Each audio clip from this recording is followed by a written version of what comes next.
CLPR welcomes you all to the fourth workshop of the U.S. India Comparative Constitutional Law 2.0 series. CLPR, the Center for Law and Policy Research, is a not-for-profit organization dedicating to make the Constitution work for everyone through law and policy research, social and governance interventions, and strategic impact litigation.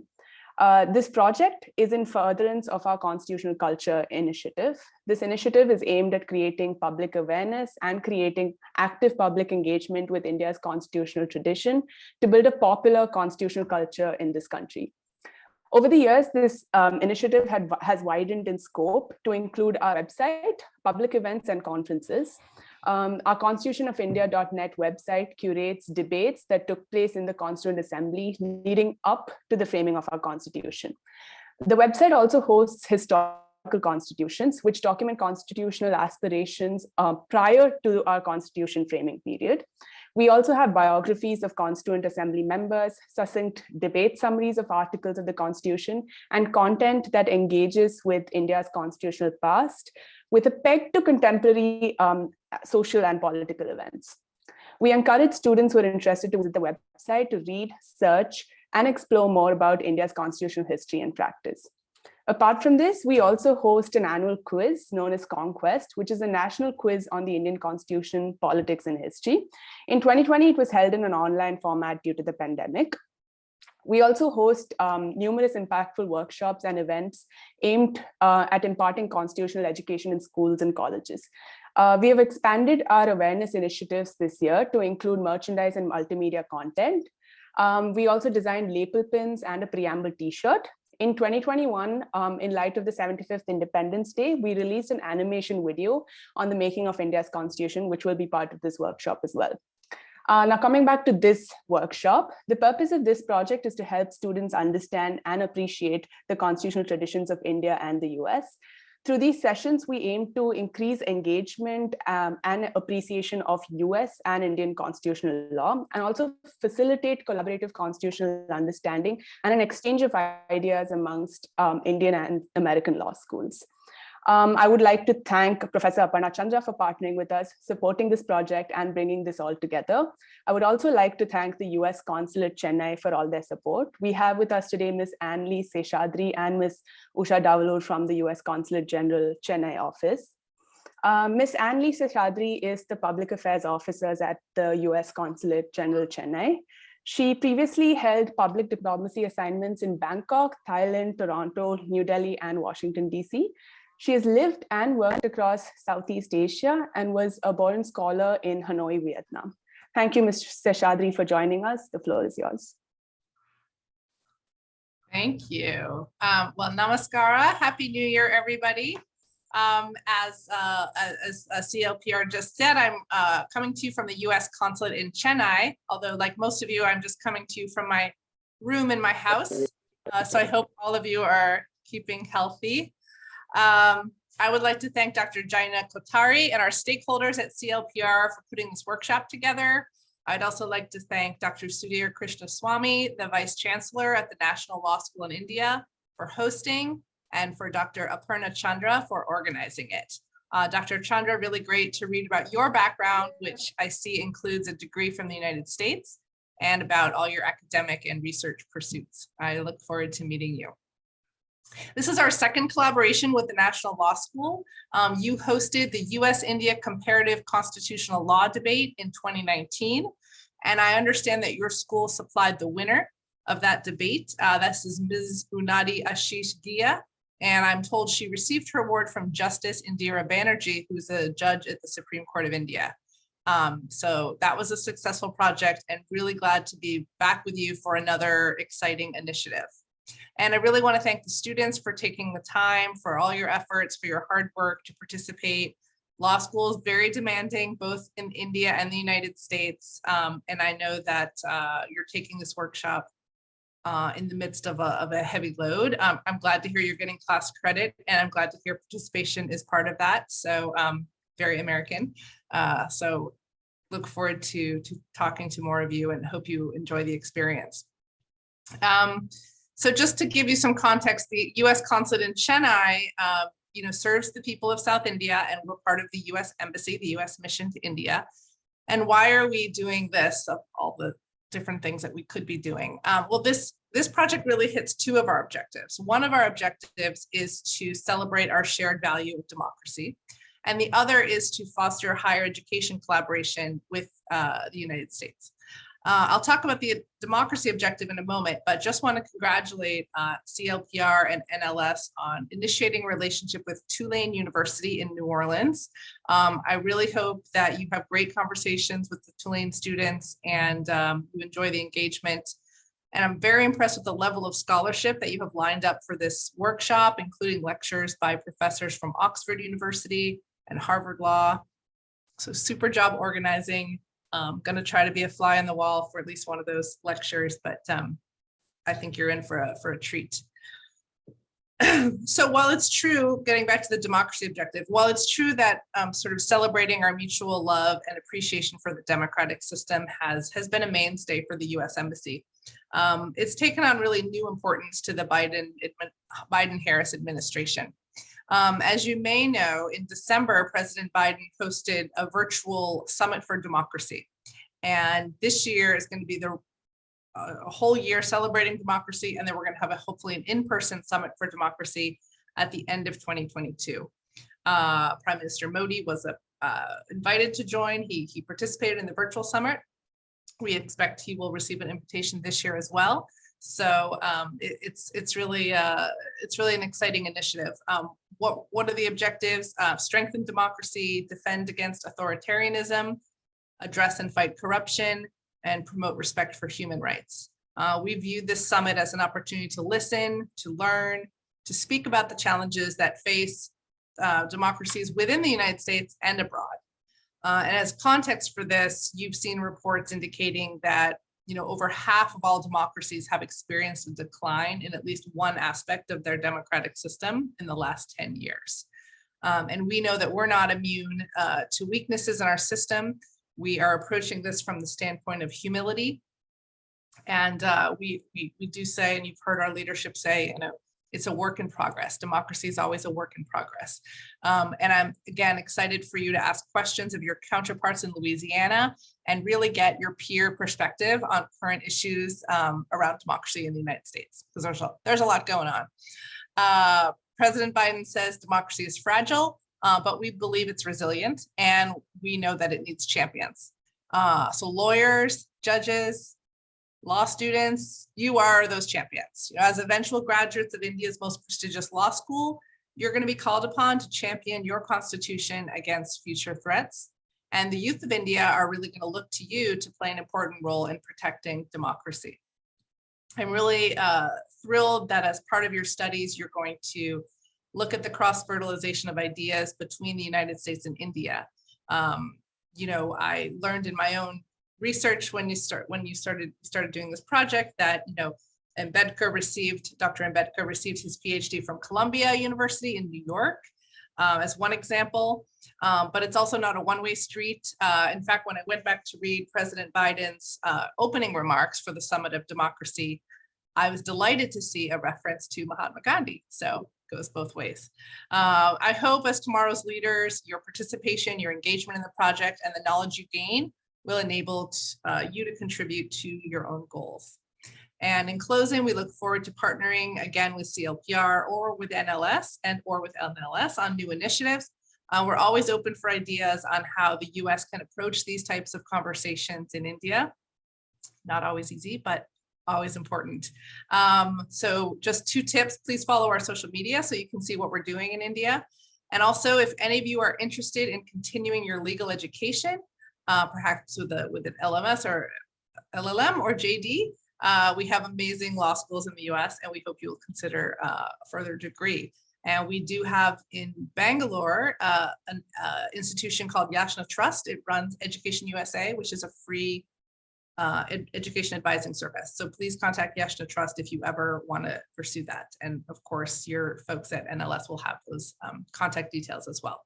So I will stop talking and let you carry on with your workshop. Best of luck in the workshop and in your future endeavors. Thanks. Thank you so much, Anne. Great. So our first session is on constitutional founding. We think it's important to understand how the two constitutions were made, to understand law in context of that time, which is a useful aspect of comparative constitutional law. I will now take you through a general outline of how the session for today is designed. Part one will be on constitutional founding. So CLPR will quickly summarize the readings that were given to you in about 10 minutes, after which we can have a Q&A sessions in case the students have any doubts that we could help answer, following which we have a student discussion for 30 minutes. Similarly, for part two as well, we'll have a summary, the Q&A session, and a student activity for 30 minutes. After this, we have Dr. Nicholas Cole, who will be the speaker for this session, and then we'll close the session in 5 minutes. Now, my colleague Malvika will be taking forward the session. She will be taking you through the summary for the part one of this session. Good afternoon, everyone. So I will be taking you through the drafting of the American Constitution quickly, just sort of summarizing the readings that we've given. And yeah, look forward to taking you through the process. So the reason that we're actually sort of conducting this comparison between the American and the Indian Constitution is that the Indian Constitution has been sort of inspired by the American Constitution in many ways. And we think that some of the values of the American Constitution are they've been relevant to Indian Constitution making and how we currently understand the Indian Constitution. So, for instance, there are many articles of the Indian Constitution, such as Article 19, which is probably like analogous to the First Amendment of the U.S. Constitution. The Indian Constitution has sort of derived inspiration from the U.S. Constitution. Jawaharlal Nehru himself has acknowledged this sort of inspirational value. Another sort of interesting story that I'm sure you've all heard of is when the constitutional advisor to the Constituent Assembly of India, B.N. Rao, he went to the US to understand the constitution making process. And he had a conversation with Justice Felix Frankfurter, who is one of the most well-known judges of the US at that time. And they had a conversation about due process. Due process is something that we'll discuss later on in the session, but I'm sure you have a basic idea of what it is. Justice Frankfurter sort of advised against the inclusion of due process in the Indian Constitution, saying that it placed an undue burden on the judiciary. So yeah, the purpose of this session is to sort of talk about how the Indian Constitution has been inspired by the US Constitution and the sort of lessons that they can teach us. So in terms of the timeline in the making of America's Constitution, most of this largely took place in the 18th century. The Declaration of Independence was in 1776. At that point, America consisted of 13 colonies, and these 13 colonies were basically ruled by the British. And the Declaration of Independence was made, which sort of claimed that all men were equal. At that point, this was a sort of radical declaration. Subsequently, there were the Articles of Confederation. The Articles of Confederation were sort of series of articles that sort of governed the American system at that point. They were not very extensive, and they limited the power of the federal government. So that is the equivalent of the central government. So in the 1780s, there was the end of the American Revolution. And subsequently, in 87, there was the Constitutional Convention in Philadelphia, which is where most of the constitution making took place. Ratification was in 1790. The Bill of Rights, which I'm sure we've heard a lot about and discussed, was in 1791, which is the equivalent of our fundamental rights in some sense. So with respect to the Declaration of Independence, in 1775, the American Revolution began. There were 13 colonies organized by the British, but basically, at that point, Americans felt that they were not being represented in the British Parliament and they were being taxed. So there was this actually very famous quote, no taxation without representation. So this taxation became one of the issues that sort of spurred the American Revolution at that time. So basically in 1776, the colonists adopted the declaration, they sort of adopted the Declaration of Independence from the British. And two important values at that point were equality and democracy. Equality stated that all men were created equal. This ultimately didn't find its way into the Constitution, but at that point, there was this idea that all men were created equal and that people have the right to choose their government in the form of democracy. So the Articles of Confederation were at the national level or the federal level. And independently, there were state constitutions that governed each state. And the federal government, that is the equivalent of the central government, was extremely weak. It was so weak that they didn't have the ability to tax. They had issues with raising an army, and there was an incredibly rigid amendment process. This meant that unanimity was required for amendment, and for many actions, it required a supermajority, which is the consent of 9 out of 13 colonies. So it was incredibly difficult for the federal government to function. So the federal government was incredibly weak. At that time, there were also issues at the border with France. But what happened subsequently was the Philadelphia Convention, where Alexander Hamilton, who is a famous lawyer, and so Madison, and who basically proposed that articles should be amended to provide for a stronger national government. And there was something known as the Philadelphia Convention. So at the Philadelphia Convention, there were 55 delegates from 12 colonies. Rhode Island refused to participate at that time, and there were deliberations on the form of national government. So these delegates were sent by each state. And there were 5 people who mainly drafted the Constitution. They're known as the fathers of the American Constitution. It was a very brief constitution, I think only about 4,800 words or so, and had only a total of 7 articles. And the person who presided over the Philadelphia Convention was George Washington, who was a national hero, who had fought against the British during the American Revolution.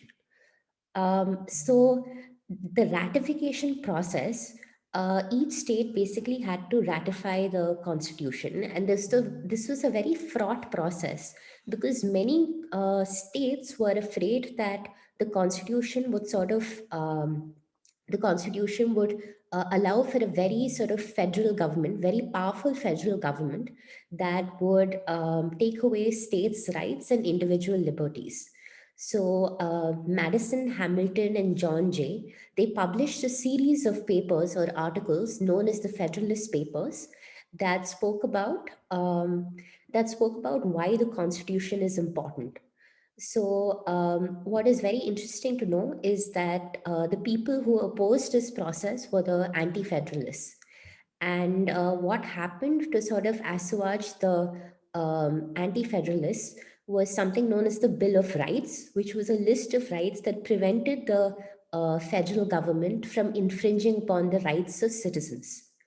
And subsequently, other amendments were made to the American Constitution. The American Constitution has been amended about 27 times. That's not too much because there's an extremely rigid amendment process in that sense. But the Bill of Rights became part of the American Constitution in 1791. And the last amendment to the American Constitution was in 1992, so over 28 years ago. So in our next video, we have a short clip on the making of India's Constitution. Varsha, could you please play the clip? We the people, having solemnly resolved to constitute India, battled the British for over a century on the streets and in the courts and assemblies, to realize our collective desire for freedom from colonial authoritarian rule. This found an early voice in 1895 with the Swaraj Bill, which demanded a dominion state with equality for all and freedom of speech. In 1928, Motilal Nehru's report went further to call for self-governance and minority rights. However, both demands fell on deaf ears. So on 26 January 1930, the Indian National Congress declared Purna Swaraj, or complete independence, discarding the demand for dominion status. A year later, at its Karachi session in 1931, the INC demanded comprehensive social and economic rights. Sensing imminent change, M.N. Roy proposed a constitution drafted by a Constituent Assembly of Indians, by Indians and for Indians. The INC embraced this view, and after years of relentless negotiations with the British, a Constituent Assembly was created in 1946. Nearly 300 members, representing all shades of political opinion, diverse religions, ethnicity, and from all over India, met in the plenary assembly and subcommittees across 3 years to draft India's constitution. They made deliberate and radical constitutional choices to first, transition India from a colonial authoritarian state to a constitutional democratic republic with adult franchise and representative legislatures and independent courts to maintain the rule of law.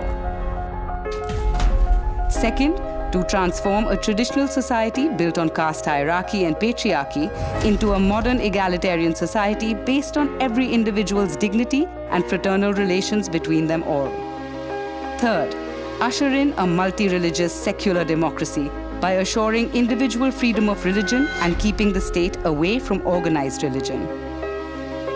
And lastly, to restructure a feudal economy based on concentrated or inherited wealth and large landholdings by distributing land and other economic resources and ensuring social and economic welfare. Finally, this new Constitution Republic was born on 26th January 1950.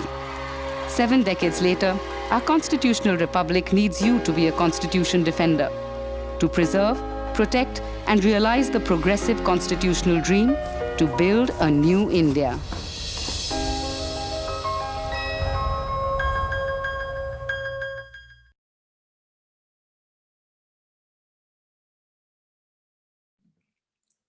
We hope you enjoyed the video.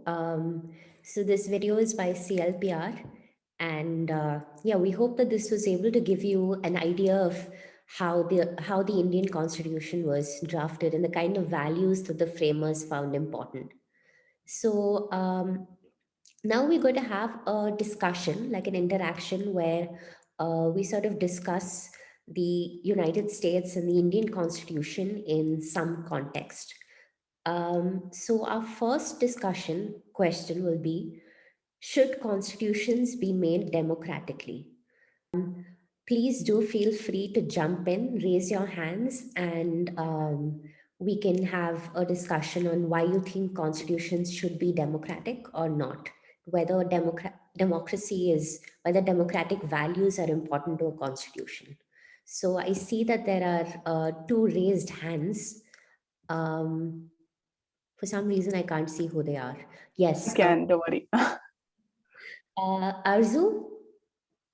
Yes, ma'am. I think that a democratic process is necessary when we are drafting a constitution, because a constitution is supposed to govern so many things, all our rights, the processes, the legislature, the executive, everything is going to be governed by the constitution. So we need a constitution which is a democratic constitution, because then otherwise it will not be considered legitimate by the people. If people think that this is a constitution which has been imposed on them, then they'll not accept it. And it won't work. Okay. I think that's an important point about legitimacy. I think that Lakshmi also has a question. No, not a question, just a separate point. Yeah. Now, can I go on? Yes. Yeah, so even apart from legitimacy, the fact that it's a document that needs to represent the interests of a large group of people who are very diverse, especially in a country like India. And therefore, I think it's important that it be democratic so that it actually represents different viewpoints and sort of a balance of those. Okay. And Yavnika? Hello. Hi. Yes. Good afternoon, everyone. In my view, a constitution should be democratic because it helps in a constitution to endure for a long time. Because I think democracy means and also implies that the will of the people is respected and is taken into consideration while drafting a particular constitution. So if that is taken into consideration, I think people might, and also taking from Arzu's previous point of legitimacy, that people might feel that the constitution is legitimate and they'll follow it, and the amendment processes and other important processes, the constituent processes, will be more legitimate and democratic, which would support the people at large. Thank you.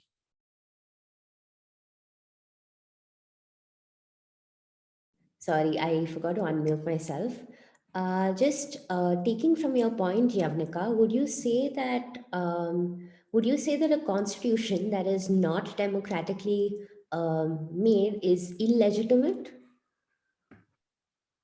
Not really, because they have their different viewpoints. It depends on how you look at it. Okay. And so I think Vrishank, you raised your hand. Hi, Marika. Just to take off from that point on whether democracy is necessary for legitimacy. And I think this is where I would say democracy isn't necessary per se, though, the normative question aside, because if you look at a bunch of post-World War constitutions like Germany or Japan, both of them were imposed constitutions. The people of Germany or the people of Japan didn't have as much of a say in the drafting of that constitution. The both constitutions today are perceived as legitimate and have stood the test of time.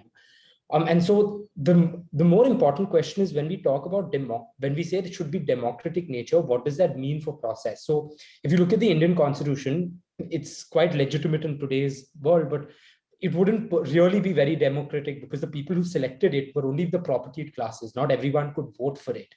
And so you have a lot of examples where you have incredibly participatory procedures, like I think Ireland or Iceland, where the constitution didn't go through. So I think democracy is important, perhaps, but the process itself, it's not so simple to say. There are instances where processes have not been inclusionary. There have been instances where processes have been inclusionary, but that's not a determinant of what the legitimacy of the constitution really is. Just sort of hold on to that thought, because in our further discussion, we'll be sort of discussing this more in detail in the context of India. But I think that's a sort of fair point about the sort of levels of democratic participation.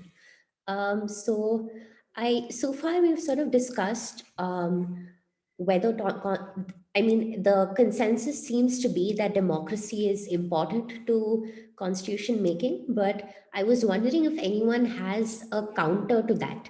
Is it possible to have a constitution that is not democratic?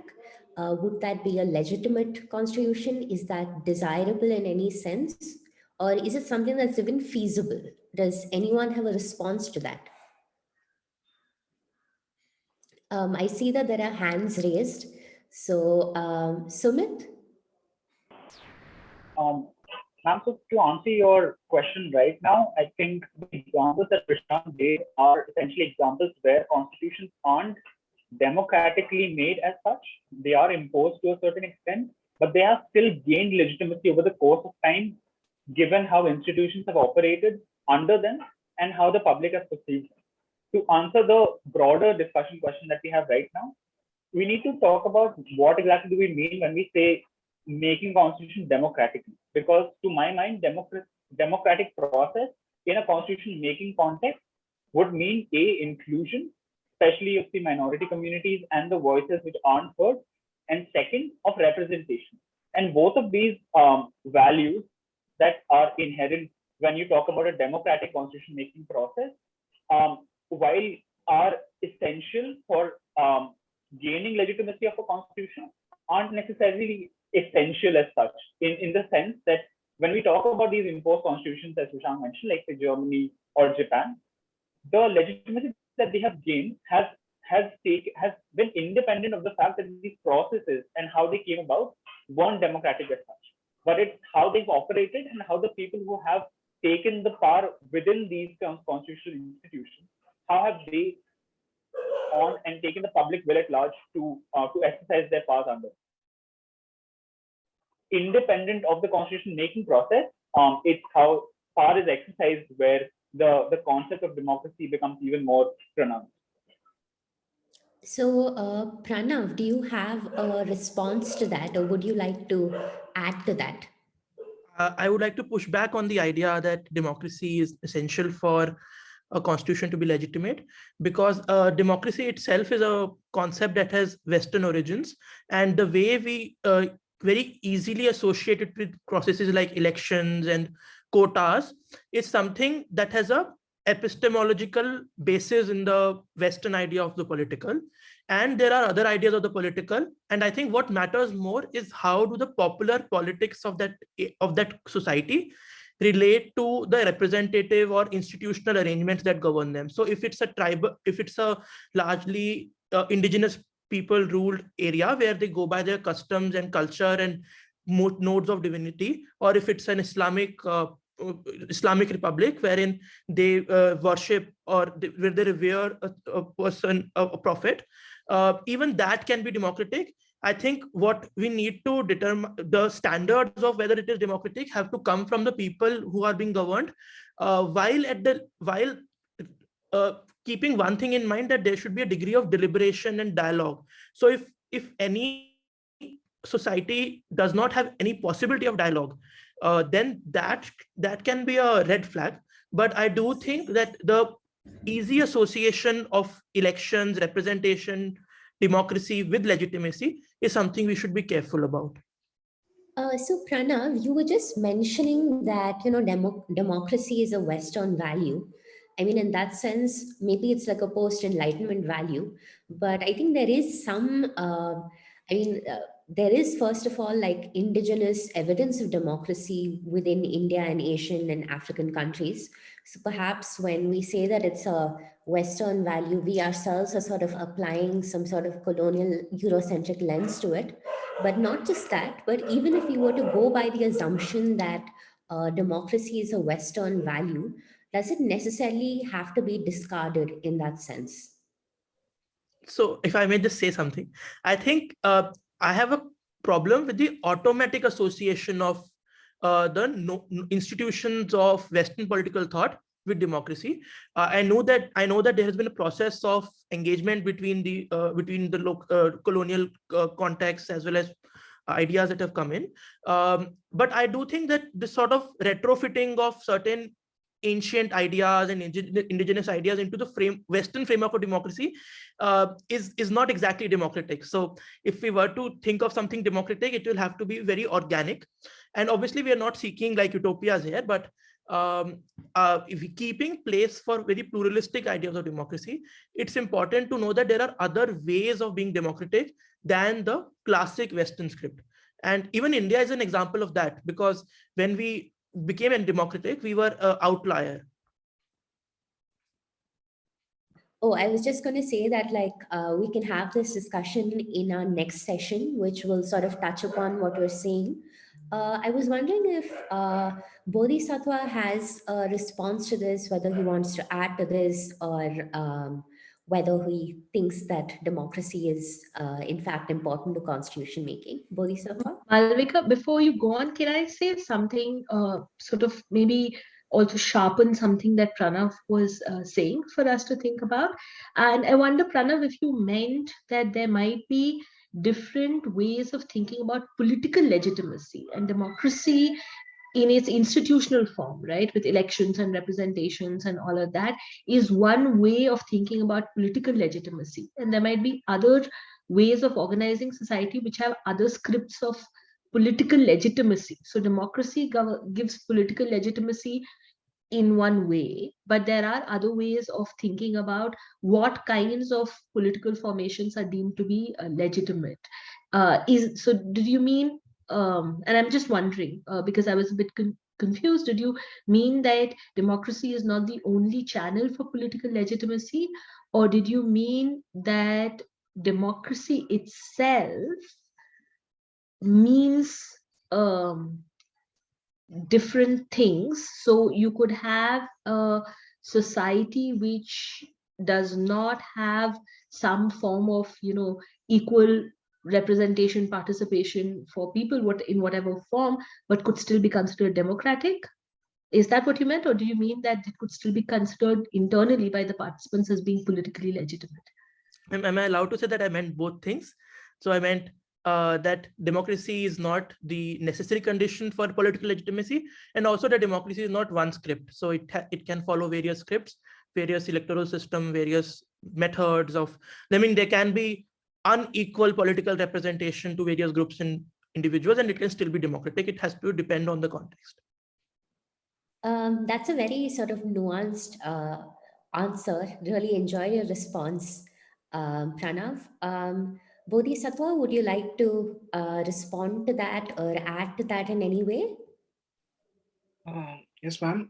Basically, if we take this condition as a prerequisite that constitution should be made democratically, it's also important to realize the kind of bargaining power a post-colonial society would have with the former colonial state, whether that colonial state would accede to the demands of the post-colonial society to form their own constitution or not, or whereas in countries such as like Malaysia or Singapore, we find that there are some specific commissions that are created to compare other constitutions and create their own constitutions, and those constitutions are also working perfectly fine with respect to their socio-economic and their socio-political context. So we cannot take these sentences to be removed from the place where the constitution is being framed. So this sentence cannot be taken to be an absolute, in my opinion. Yeah, that's a fair response, and I think this nicely sort of transitions into our next question for discussion, which is sort of a more, so Priyanshu, maybe you can jump in during the next session. I know that you haven't had a chance to respond. So the next question, hopefully you can respond to. Should constitutions be made democratically? And that was our first question. And the second sort of transition is, were the American and Indian constitution making processes democratic enough? I think Pranav and I think a couple of other people who responded were mentioning other constitutions. So this would be a good place to focus on the readings and sort of compare the two constitution making processes and see whether they are democratic enough. Yeah. Varsha, could you just take, yeah, thank you. So yeah, about, I mean, again, I don't have that much idea about the making of the American Constitution, but I think, I mean, you can call it democratic in the sense that there were 13 states and all of them have sent delegates. I mean, I just wanted to make a broad point that when we say that, okay, like, how will the public accept a constitution that has been sort of imposed upon it, apart from all the examples which have been considered in examples of constitution making other countries.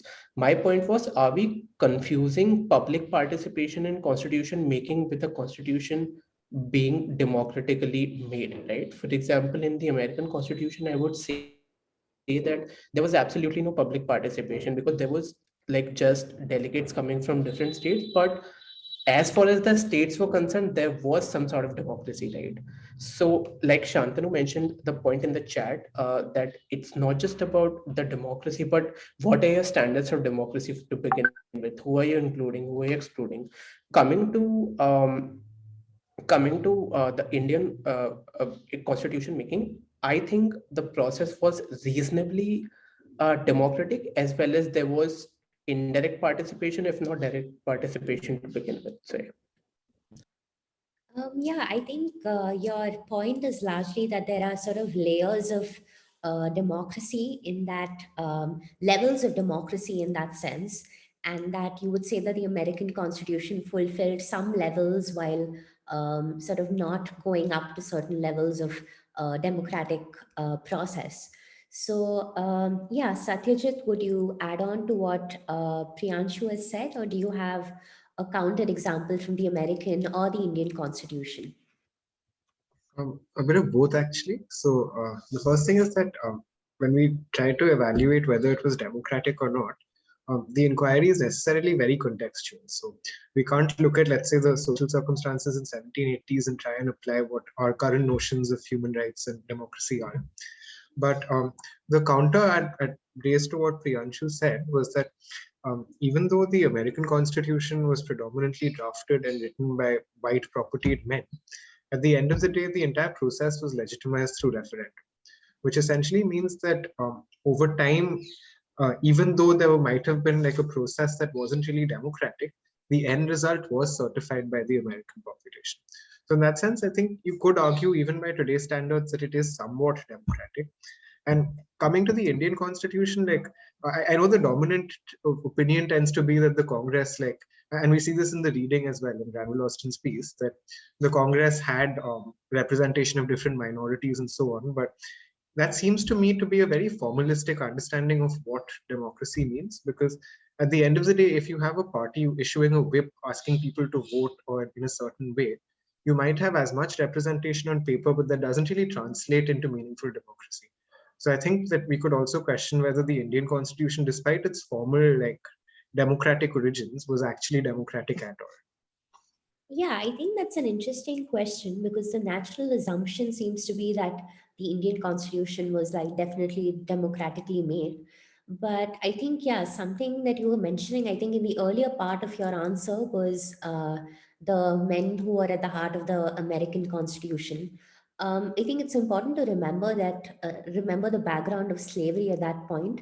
So at the time that the Constitution was drafted, slavery was in the room in some sense. It was unspoken, but not sort of, it was not articulated in words, but we saw some reflections of it in the American Constitution. So that's perhaps one question of representation. But I was wondering if like maybe Tanya or Shivangi or Anamika have anything to say or add to the discussion in any way. Ma'am, if I again mentioning about the Austin's piece, there it was mentioned like only 28.5% of the adult population of the provisions could vote for the formation of the Constituent Assembly. And that's the point again, whether the Indian Constitution making was democratic or not. It raises the question whether it was democratic or not. And I agree with Satyajit, I suppose, that in paper it looks as if it was democratic, but in reality it may be not such. Yeah, and yeah, that's a fair point. And I think when we talk about these levels of democratic sort of process, one question that I already raised earlier, and I think was raised earlier by one of the students, was the question of representation and the process, the ratification process itself. But do you think that there are sort of other levels or aspects of democratic constitution making that we perhaps haven't discussed yet? Vignesh, would you like to say something? I'm terribly sorry, Mom. Your last line, I couldn't hear your last line that you mentioned. Could I request you to repeat it, please? Yeah, I think my question was, we've spoken about representation, and we've spoken about the process itself. But are there other aspects to constitution making that the democratic process in constitution making that we perhaps haven't touched upon, apart from ratification and representation? Yes, Mom. So I think it's not I wouldn't perhaps call it a separate aspect in and of itself, but rather perhaps something, a distinct aspect under the idea of representation. It is the idea of diversity that I think we haven't perhaps touched upon as much throughout this discussion. one of the constant critiques of the American Constitution is that it was drafted by white landowners who predominantly wanted to secure their interests, and thus that comes out in the Constitution making process as well. And that's also a critique that's levied on to some extent with the Indian Constitution making process, that was primarily the elites, although they were geographically diverse in terms of the class status or the caste status, it wasn't as diverse as the Constitution would have liked it to be. So I think these are aspects that are relevant as well, and perhaps a truly democratic process would account for this, would account for the idea of diversity by ensuring that there's sufficient representation among different classes. But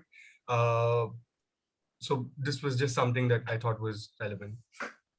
Yeah, I think there is definitely the question of diversity, representation. And another thing that sort of tangentially came up was the question of the election process of these members of the American Constitution and the Indian Constitution. Like, obviously, there was lack of diversity and representation on both sides. But what were the processes like for elections? Anamika, would you like to contribute? Ma'am, nothing as of now, but overall, I think it was the same thing where I personally thought that even though, I mean, just coming from the previous discussions about just the fact that because I did not really read that reading that intrinsically. So overall, just the fact that India in general did not, even though it did have that kind of representation, though it might not, as was mentioned, completely, it might have been geographically, but not that into it. It was still very indirectly elected. So it wasn't democratic per se, where I went and I voted for the person whom I wanted there as in the Constituent Assembly. So on the face of it, it ended up being like a country which is democratic in nature, but the background in which it was made, we've had these discussions before as well in class, not as democratic as it should be. Shivangi, would you like to add to that? Pranav and Rishank, I will get back to you soon. But Shivangi, would you like to add to what Anamika said, or do you have something else to say? Yeah, sure. So the nature, like the process of elections or whatever representation was mostly like provincial legislatures and people from those were invited, and then we had like the leaders who were participating. So it was just the general understanding that these people have participated sufficiently, like there was a certain criteria for that you have sufficiently participated in the freedom race, and then you may have like certain people have to be learned or certain people have to be educated for a certain. So I feel like at that level, when you look at it, it does seem like what Satyajit or somebody mentioned, that it was a representation of the elites. But later on in the reading, like Granville also says, Austin also mentions that, you know, there were non-expert Congress members, and then there were diverse viewpoints, even though it was a one-party system. So I mean, I'm not sure whether it was specifically representation on paper, but like I think in a previous reading that we read by Tashnit, where he says that too much inclusiveness is also not good, because at the end of the day, you do have to come together to draft a constitution. So maybe an illusion of representation does suffice. In that terms, I think the Indian Constitution does its job well. That's a very interesting point, the illusion of representation, as you so articulately put it. But so more of a symbolic representation rather than substantive per se, like more procedural than substantive. That's an interesting point. Pranav, would you like to respond to that? I want to just add on to what Shivangi is saying, and say that we should not always look at constitutions as acts of emancipation. As Oishik Sirkar and others have also written in their critical analysis of constitution, constitutions can be acts of conquest and dispossession. And I think all constitutions, because they were driven from an elite structure, were that. And a very precise example of that in the Indian context is when we look at Faisal Devji's recent review essay of India's founding moment. He's pointing out how Dr. Ambedkar himself, in the first session of the Constitution on the motion to accept the the objectives resolution, he said that the procedural impropriety that the Constituent Assembly committed in not waiting for the Muslim members to decide one way or the other and rushing through the objectives resolution was an act of conquest over Muslims. And we see those deviations from procedural proprieties and a commitment to actually create a secular contract all through the constitution's process, because provisions which were there for minorities were diluted without an explicit discussion at the plenary level, and even without a very deliberative discussion in the committee level. And what we now see from political historical accounts is that there was pressure on the token Muslim elements in the body by people like Vallabhbhai Patel to become part of Congress and say what Congress wanted them to say. So I think it's useful to not expect constitutions to be extremely emancipatory and revolutionary. At the end of the day, they are going to be acts of conquest, and there is going to be struggle through constitutional institutions on who gets to be on top of that leadership that is conquering sovereign power. So that's just a suggestion. That's a very interesting yet cynical view of constitutions. But Sindhura, do you have a response to that? Ma'am, actually, I just want to add to what Shivangi has pointed out, that I want to emphasize on the fact of Granville Austin. He talks about the influence of the Congress party. So where he calls it as a kind of bargaining between the party and the constitutional debates, constitutional assembly. So he definitely emphasizes on the influence of the Indian National Congress on the constitutional making. So I just want to say that even on the face of it, it seems like a democratic, it seems like there is enough representation or something. But if we dig deeper into the aspects, so I think the reality is different. Yeah, that's an absolutely valid point. Yash? Right, thank you. I think I agree largely with what Pranav has said. I think constitution is a compromise at one point in time, and democracy is largely in its essence a discussion, and that discussion has to be halted for logistical reasons to come to some form of consensus at that particular moment in time, so as to have a constitution in place to govern and constitute a republic. One. So I don't think that whether democracy is quintessential to the constitutional making process. I think all constitutions, right, at some level have had that kind of urge to agree and get done with it at some level. Second, I think we have the benefit of hindsight. So when we talk about democracy, and then representation, I would refer to this case of Chebrolu Leela Prasad Rao, right? It's in Andhra Pradesh. So in this case, the Andhra Pradesh legislature, the undivided Andhra Pradesh legislature, for the 5th and 6th schedule areas, as per the constitution, enacted a law which provided for 100% reservation for the posts of teachers in those schools, right? Owing to the logic of these being scheduled areas, right? Now, that logic, which motivated the Andhra Pradesh legislature, was reversed by the Supreme Court when the court spoke about the 50% rule otherwise set up in the Indira Sahni case, right, 1992. So what conception of representation or democracy or reservation are we looking at when we discuss these questions, right? And the different levels at which they operate, right? Perhaps to me, something which can be democratic at one level, or perhaps argue to be democratic at one level, may be absolutely undesirable and undemocratic at another, right? Owing to the specific context between different levels at which democracy is operating within a nation state, right? So in that sense, constitution to me seems like a compromise and a bargain, I think, which is also mentioned in the reading as far as the working of the Indian constitution or developing of the Indian constitution is concerned. And we should not read more to it than which is visible out of it. Yeah. Absolutely. That's a very interesting point, especially the case that you raised. It's interesting to think about it in context. So we've so far been discussing the Indian Constitution in some detail, which is understandable given that we have more familiarity with it. But I just want to sort of direct the discussion more towards the US Constitution and what aspects of it were democratic, what aspects were undemocratic. Is it legitimate? Is their process desirable? Should it be replicated? Vrishank, you have a response?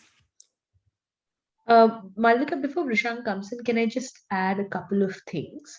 One for the class to think about. I think one of you mentioned the Tushnet piece. I think Shivangi mentioned the Tushnet piece that we had discussed about the practical questions that go into constitutional design and constitution making, and how much representation is how much democracy is too much democracy. So that's something to think about. The other thing to think about, something that we've discussed in class, is to think about non-institutional accounts of constitution making, right? So there's one way to think about constitution making as happening only within the Constituent Assembly. And there's another way of thinking about this as a larger social process where some norms are gaining some kind of, they're being debated and deliberated upon society-wide. They're happening inside the Constituent Assembly, but also happening outside. And in that sense, you could think of democracy not just as a procedure, right? As a procedure for sending your representatives into the Constituent Assembly, or having so that procedural element of representation or majority decision making, but also as an ethos, right? The ethos of deliberation and openness to different ideas. And viewed from that angle, I mean, we could just then look at the archive of constitution framing to see whether the assembly was deliberative enough, whether it was open to outside voices, whether there was deliberation happening about the norms that should govern the future polity at a society-wide level. And does that give us any indication about whether the framing of the constitution was democratic or not?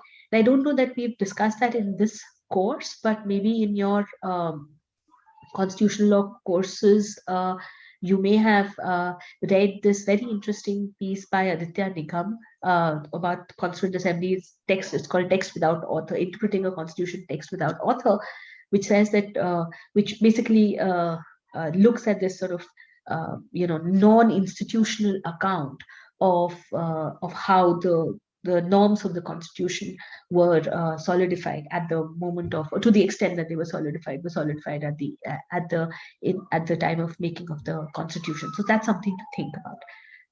Okay, yeah.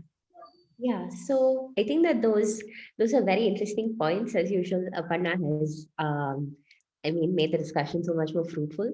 But yeah, so another sort of direction that I wanted to take this in is that we have this idea of, like Aparna said, constitution making happening within the confines of the assembly. But how about sort of constitution making that happens, say, through constitutional amendments? Is the sort of the kind of ease of amendment, does that have a role in the democratic constitution making process? For instance, in the US Constitution, we have an incredibly rigid system of amendments, whereas it's marginally easier for the Indian Constitution. So how can we conceive of constitutional amendments as adding or subtracting from the democratic process?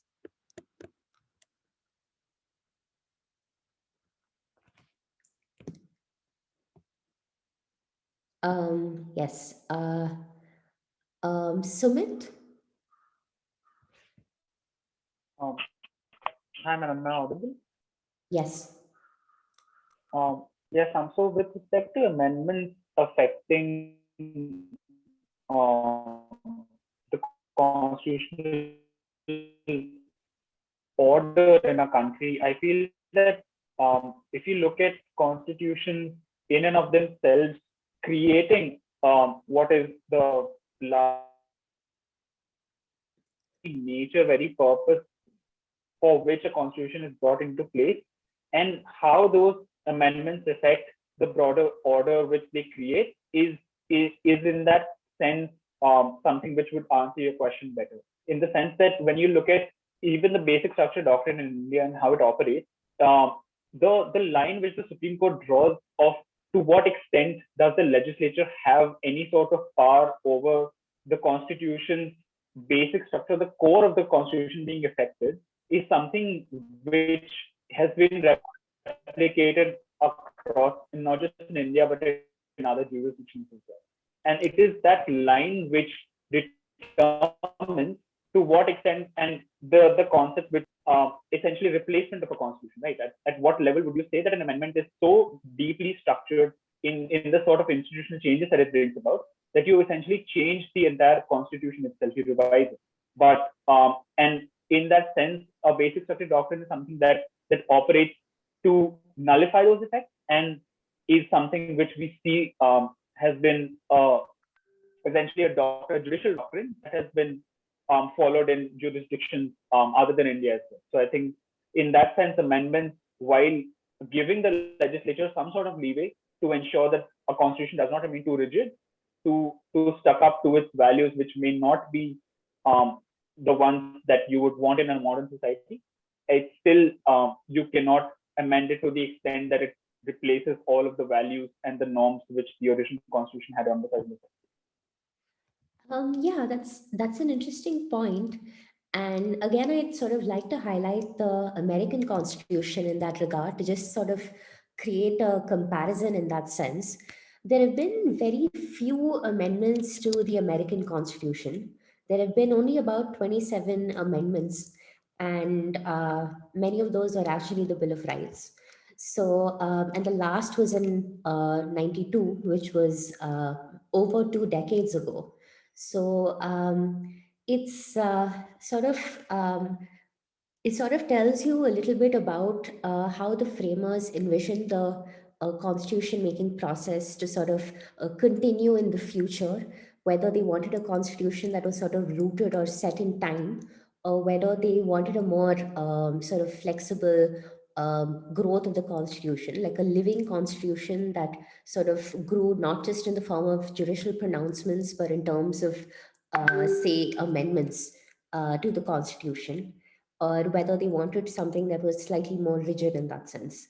But yeah, I think that we've had like an enriching discussion, and I think that now we'll just move on to quickly summarize the main points that we've discussed so far. We've had 2 excellent discussions. So the first point that we've discussed in one sense is the election of the constitution framers, both in the US and India. And we've sort of discussed that it was not, again, the election wasn't particularly procedurally what we think it should be in modern times. Then we talk about the issues with representation, how in the American Constitution it was only white men, and the Indian Constitution, which appeared slightly more representative in that sense, wasn't quite fully as representative and might not have been entirely representative in the substantive sense. Then we come to the process in which the Constitution itself is adopted, the ratification process. And then we come to the question of, so we've spoken about these 4 themes broadly, engaged with how these themes sort of influence whether or not a constitution is democratic. And I think we sort of serve to learn a lot through a comparison between the 2 constitutions and what they tell us about democracy in context, and how constitutions can be conceived in a certain context and still have the capacity to constantly evolve with time. So now going to move on to part 2 of this session, where we're going to focus on procedure established by and process. Thank you, Asha. As we know, procedure established by law and following the doctrine of procedure established by law means that a person could be deprived of his life and personal liberty according to a procedure that is set within the law. While due process of law, the doctrine not only checks if there's a law to deprive such life and personal liberty, but also ensures to see if such law is made in a fair and just manner and it's not arbitrary. So our framers, both Indian and American, had the option to choose between one of these doctrines, and we're going to look in a little bit more detail as to what the discussions were in both the Constituent Assembly debates in India as well as the American Constitution framing process. So on 6th December 1948 is when the Indian Constituent Assembly debated whether they needed to choose procedure established by law or the doctrine of due process. Karimuddin strongly felt that if the words according to procedure established by law was enacted, there'll be great injustice to the law courts in the country, because as soon as the procedure according to law is complied with by a court, then there will be an end to the duties of the court. And if the court is satisfied that the procedure has been complied with, then judges cannot interfere with any law which might have been unjust or immoral. The clause as it stands, he said, could make great mischief in the country, and that it was necessary to guarantee to individuals inalienable rights in such a way that the political parties that come into power can't extend their jurisdiction in curtailing and invading the fundamental rights that were laid down in the Constitution. Mehboob Ali Bahadur also agreed that due process of law should be used instead of according to procedure established by law. He stated that the original words without due process of law were omitted, and the words that were there in the draft constitution at that time, which is except according to procedure established by law, were inserted because they were picked up directly from Article 31 of the Japanese Constitution. Now, he argued that, of course, the clause in the Japanese Constitution did in fact read exactly like that. However, the Japanese Constitution also had other articles incorporated to ensure that personal liberty was not violated. So the draft Constitution of India, he stated, had conveniently omitted these provisions that provided for the liberty of citizens, and had only picked up this one line, which he felt was not sufficient. Chiman Lal Shah, again, also believed that we should follow the doctrine of due process, and he brought in the American Constitution and stated that the words the due process of law were first used in 1791 by way of amendment. The phrase, he said, guaranteed fair trial both in procedure as well as in substance to the citizens of the country. The procedure should be in accordance with law and should be appealable to the civilized conscience of the community, is what he argued. And he also stated that it ensured fair trial in substance, which is to say that substantive law itself should be just and appealable. Now, Alladi Krishnaswamy Iyer had a different opinion. He felt that procedure established by law was what should be added to the Constitution.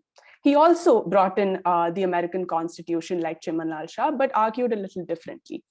Over here, he said that in the development of the doctrine of due process in the United States Supreme Court, they did not adopt a consistent view at all, and the decisions weren't uniform, but were in fact conflicting.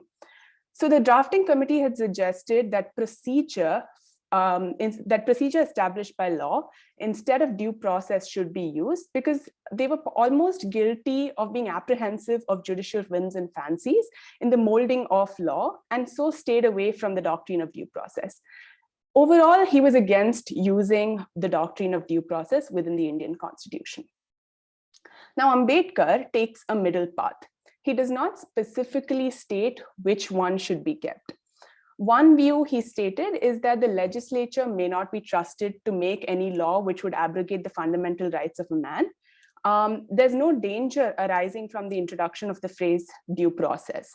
However, another view, which is contradictory to his first view, was that he said it's also not possible to completely trust the legislature. The legislature is in fact likely to err and to be led away by passion, prejudice, and other considerations. And the legislature may make a law which may abrogate what may be regarded as the fundamental principles which safeguard individual rights of a citizen. So he says we're placed in two difficult positions. One is to give the judiciary the authority to sit in the judgment over the will of the legislature, and to question the law made by the legislature on the ground that is not good law in consonance with fundamental principles. The second position is that the legislature ought to be trusted not to make bad laws. He concludes by stating that it is a very difficult position and that it's hard to come to any conclusion and that there were dangers on both sides. And he ends by sort of saying that he would not want to make a comment on which position to take and that he wanted to leave it to the House to decide which doctrine is to be chosen. So that was a brief on the discussions around the Constituent Assembly debates. Please feel free to go back to readings. Go back to the readings while we're taking part in the discussions. I'm also going to quickly give you a brief on Hamilton's letter next. During 1783, Hamilton had criticized in private letters the way in which British loyalists who were supporters of British during the American Revolution were treated in New York State. In this letter, he criticizes a proposed law in the state of New York. The New York legislature, which had met in 1783, had passed several anti-loyalist laws, and among them there was one which was titled An Act Declaratory of Alienism of Persons therein described. This particular law enfranchised and punished whole classes of citizens by general descriptions without trial and conviction of offenses. So this alien bill, as it was referred to as, did not become law because it was vetoed by the Council of Revision a year later in 1784. However, he refers to this particular act in his letter. Excuse me. He states that, hence, it is in this present moment we see the most industrious efforts to violate the constitution of this state, to trample upon the rights of the subject, and to chicane or infringe the most solemn obligations of treaty, while dispassionate and upright men almost totally neglect the means of counteracting these dangerous attempts in relation to the act. The 13th article of the Constitution declared, this is before the amendments, that no member of the state shall be disenfranchised or defrauded of any of the rights or privileges sacred to the subjects of this state by the Constitution, unless by the law of land or judgment of his peers. Now, Hamilton believed that the best commentators would read into by the law of land or judgment of his peers in the article to mean due process of law, which is by indictment or presentment of good and lawful men. He felt that this kind of doctrine of disqualification, disenfranchisement, and banishment by acts of legislature will have dangerous consequences. If the legislature can disenfranchise any number of citizens at pleasure by general descriptions, it may soon confine all votes to a small number of partisans and could eventually establish aristocracy or oligarchy. If the legislature, again, he stated, may banish at their discussion without hearing trial, no man is safe, and the name of liberty applied to such government would be a mockery of common sense. He then also draws from the Magna Carta to state that men can't be imprisoned except by law or lawful judgments by his peer. This is just a brief summary of his letter. Overall, in the letter, what he does is to criticize the Alien Act and argues for due process. I will quickly take you through what due process looks like and if it is similar in both India and US as it stands today. Thank you.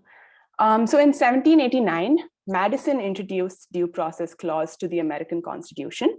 It was ratified in 1791 and states that no person shall be deprived of life, liberty, or property without the due process of law. This is the Fifth Amendment. Later on, in the 14th Amendment, which was ratified in 1868, also states that no state shall deprive any person of life, liberty, or property without the due process of law. So due process of law was in fact added into the American Constitution and applies to both the center as well as the state.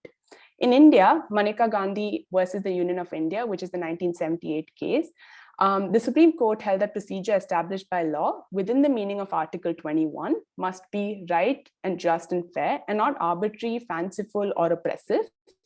Otherwise, there would be no procedure at all, and the requirement of Article 21 would not be satisfied.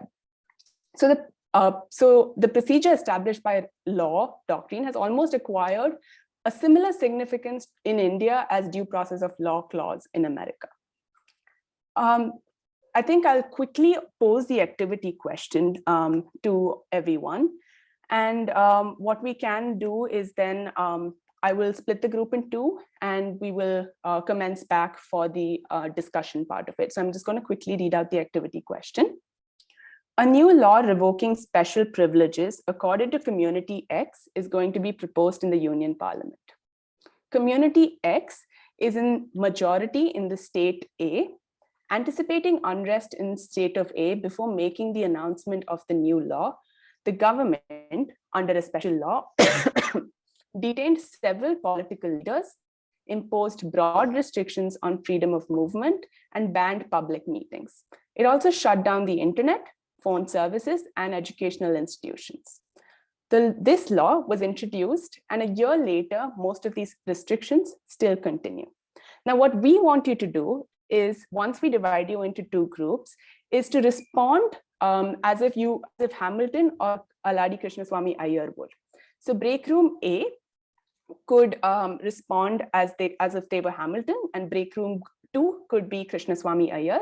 Malvika has already put the question in the chat box, so in case you need to go back to it, it's there in the chat box. And I think Varsha will be splitting you into two even groups. We'll give you 15-20 minutes to discuss within yourselves. You can pick two leaders who can then start with voicing whatever your point of view is, after which the floor will be open to everyone for discussions. Maybe we could start with break room number 1 and their viewpoint as to what Hamilton would think of such a situation. So Pranav and I will just be presenting what we discussed. I'll talk about basically Hamilton's general viewpoint, and Pranav will connect it to this particular law.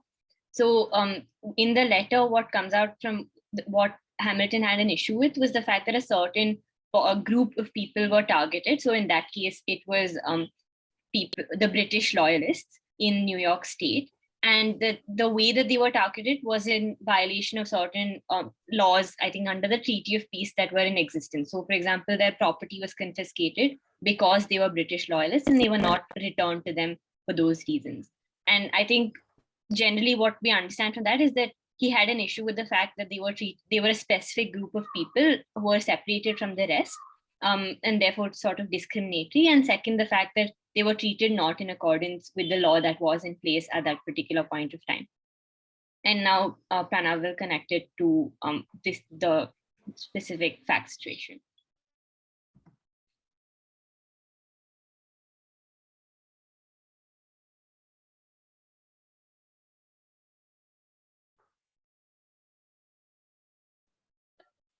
Pranav seems to be having some bandwidth issues.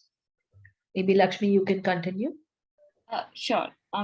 So with this particular fact situation, the things that just one, I just open. Yeah, the things that stood out were that first there was a specific group of people who this law was targeted at. In this case, the Community X. Second, so that's similar to the situation there, which was British loyalists. Second was the fact that before the law was put out, a lot of restrictions were placed upon their movement and upon their freedom of speech because internet and phone services were also shut down. So those are the kind of unfair restrictions that were placed on them. And the third point that we thought was important was the fact that it wasn't just introduced in the context of that law, but rather for a longer period of time.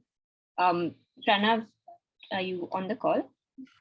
Yes, yeah. So it seems like Hamilton is concerned about the method in which you decide a law, and he's concerned about singling out of individuals, which is ultimately what happens in this case, because for a prolonged period of time, a group's rights are infringed upon, and there's a lack of justification for the same, because it seems like an arbitrary decision wherein the possibility for the group to oppose it or for the group to respond to the problems with it is not given because it is arrested before the law is passed. So from all those perspectives, it seems like from Hamilton's perspective, this would be unfair and constitutionally impermissible. Thank you. So from what I understand is that Hamilton would actually believe that such a situation and such a law, in fact, is arbitrary and discriminatory and would not have been okay with passing of such a law. Thank you. And we'll get back to discussing this in a little more detail after maybe break room number 2 can tell us what Alari Krishnaswamy Iyer would have thought of this particular law.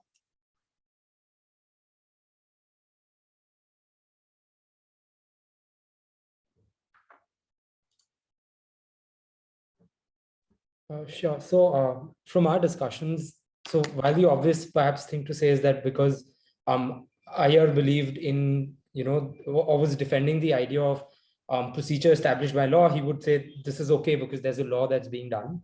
But I think in our group, we thought that perhaps Iyer had a richer understanding or a different understanding than one that is just formalist. And this is for 2 reasons. The first is, in the beginning itself, it's very clear that his concern is with the Supreme Court's Lochner era decisions and their striking down of welfare legislation. So when he's talking about this idea of due process being convoluted, that's what he's talking about. So he says that I'm okay with the English understanding of due process of being, some sort of principles of natural justice. So at the outset, we see his concern is very, very specific. So it's not like a binary choice of formal procedure established by law versus what the US is. And the second thing is, unlike Ambedkar, who doesn't really say this in the excerpts, Iyer also says that the Supreme Court, while they shouldn't follow American precedents, they should mold the interpretation to suit the conditions of India and the progress and well-being of the country. And then they say that they should bring their wisdom to the specific issues at hand. And if you look at then what he's talking about, this idea of molding the interpretation, if what he was going for was pure formalism, that all that's needed is there should be a law, well, then he wouldn't have perhaps wanted to say something like that. So when he's hinting at this idea that you can mold the interpretation, we think he's going for something else than just pure formalism. And therefore, he would also not be okay with a law which for years has been restricting people, shutting down their internet, they can't move, educational institutions aren't closed. So that was our opinion in the group.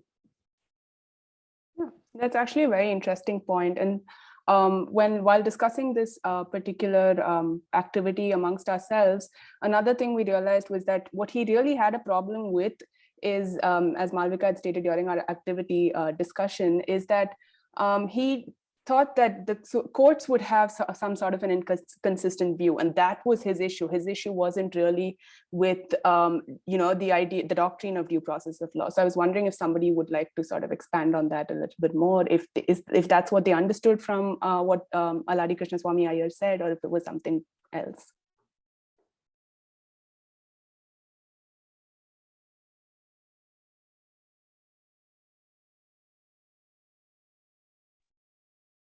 Yeah, Pranav, do you want to start?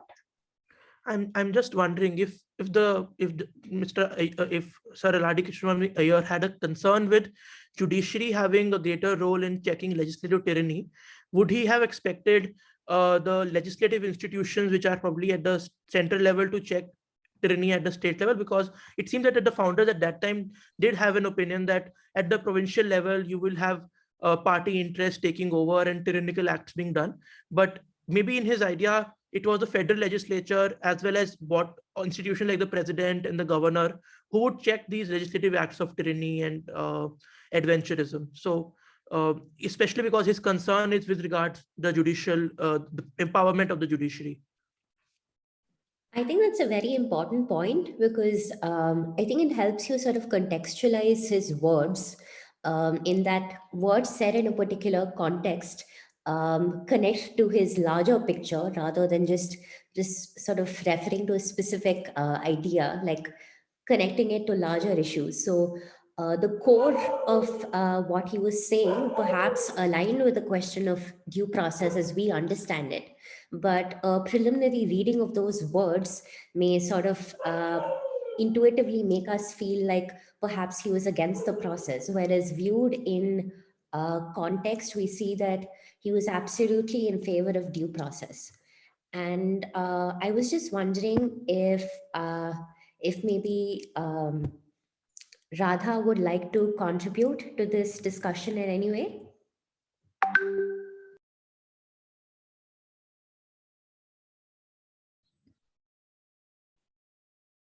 No. No. Yeah, we can hear you. Yeah. So maybe the due process of law is related to the justice served to the citizens of the country. So I think that is the concern of the constitutional framers. So I think with regard to, I don't know, just. So I think the point you're making is that, I mean, constitution making sort of ties into questions of justice, and that the framers of the constitution were concerned with larger ideas of justice. So perhaps in furtherance of that, maybe Alladi Krishnaswamy Iyer might have been in support of due process. Is that the gist of your argument?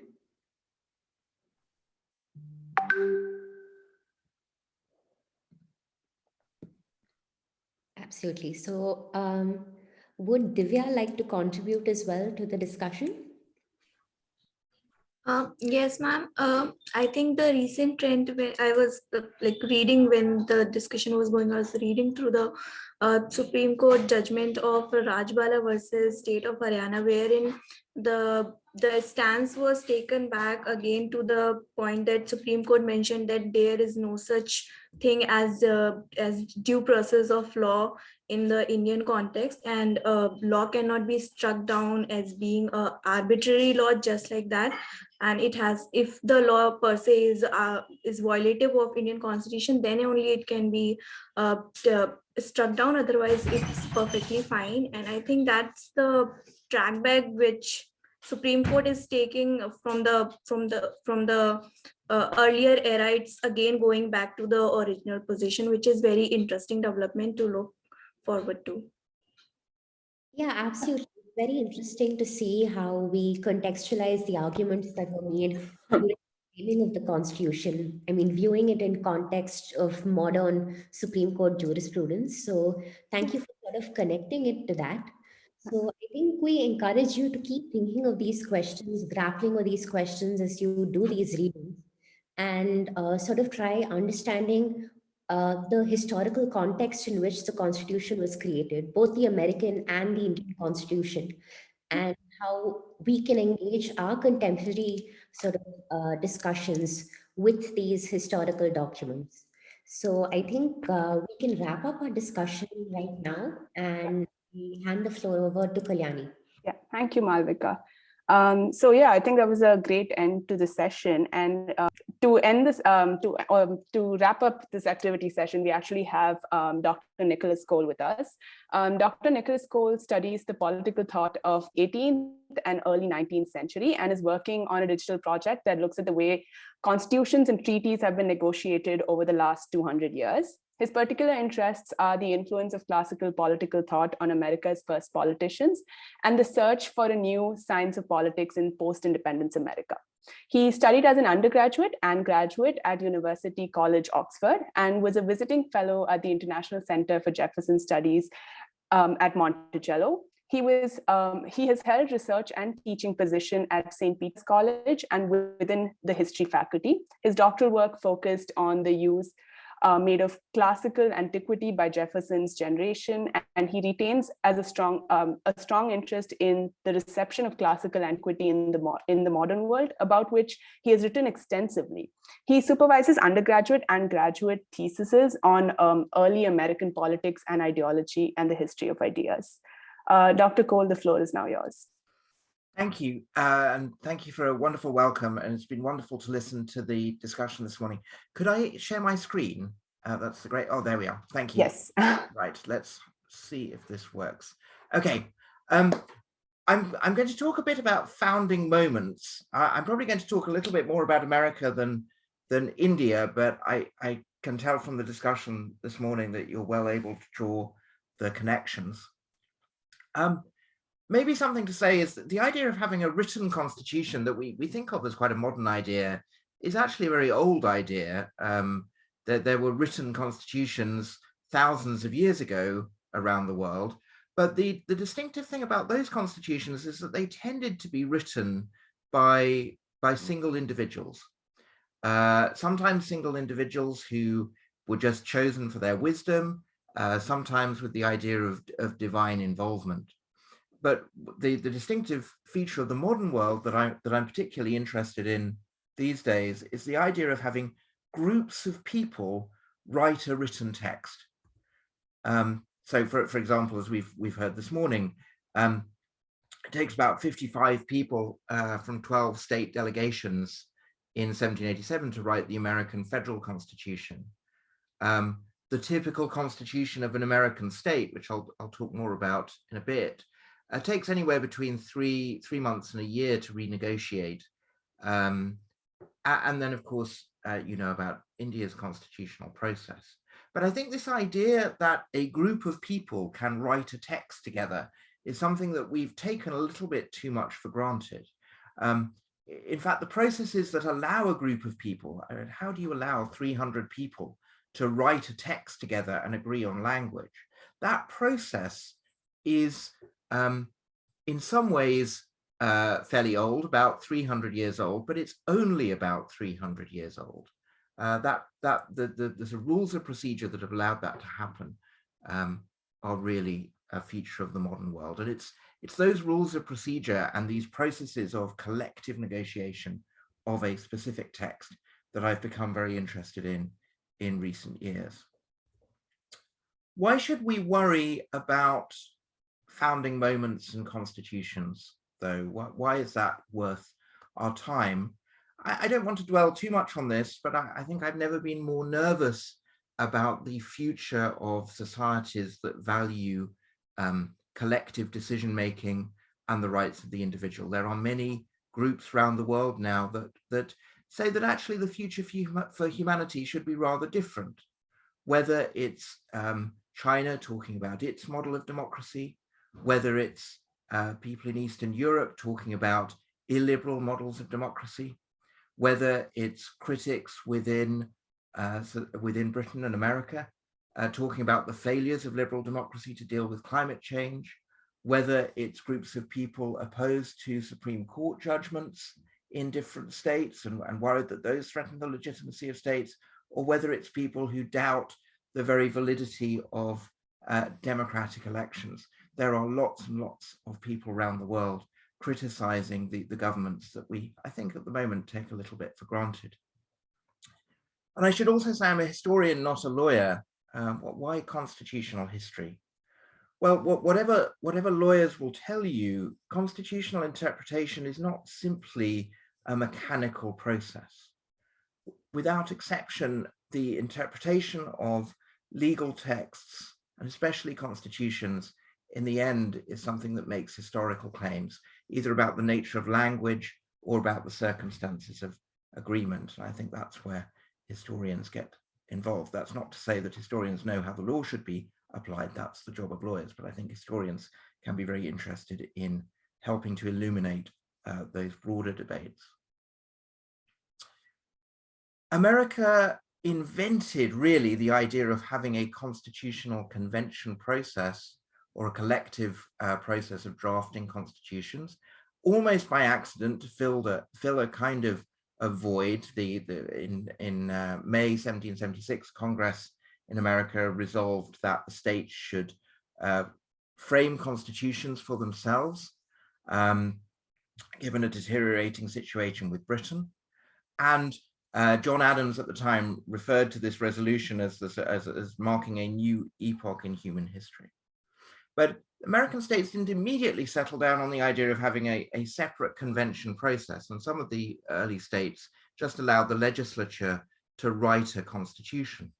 But other states in America had these separate processes for drafting constitutions, although those processes borrowed heavily from more familiar legislative processes, so that by the 19th century, it looked very peculiar if the legislature was still amending a constitution of a state. And Britain today remains very unusual that there is no formal division between constitutional law and other forms of statute.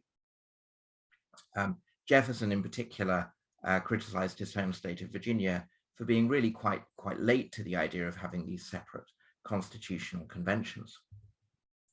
Well, why have a separate process to draft a constitution, and why have a coherent legal text to pull it all together? What the American communities in the 18th century came to feel and this has been influential globally, is that a written constitution negotiated in this way can express commonly shared principles, legal principles, yes, but philosophical principles as well. These texts establish a form of government and distribute power.